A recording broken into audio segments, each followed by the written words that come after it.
সাম্প্রদায়িক হামলা এবং লুটতরাজ বন্ধ করে দেশে শান্তি শৃঙ্খলা প্রতিষ্ঠার দাবিতে মানববন্ধন করেছে মহিলা পরিষদ। দুপুরে জাতীয় প্রেস ক্লাবের সামনে এই কর্মসূচি পালন করে সংগঠনটি।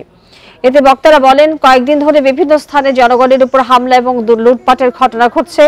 সংখ্যালঘু সম্প্রদায় আক্রমণের শিকার হচ্ছে। প্রিয় নম্বর সেট করে বিকাশে সেন্ড মানি করুন ফ্রি। এতে মানুষ নিরাপত্তাহীনতায় ভুগছে। এছাড়া রাজধানী সহ বিভিন্ন জায়গায় ডাকাতির আশঙ্কায় মানুষকে নির্ঘুম রাত কাটাতে হচ্ছে। অন্তর্বর্তী সরকারের কাছে এই পরিস্থিতির দ্রুত অবসান ঘটিয়ে আইন শৃঙ্খলা পরিস্থিতির উন্নতিতে অগ্রাধিকার দেওয়ার আহ্বান জানান তারা। সার্বিক অগ্রগতির লক্ষ্যে অংশীজনের সাথে আলোচনার সব পর্যায়ে নারীকে অন্তর্ভুক্ত করার তাগিদও জানায় মহিলা পরিষদ।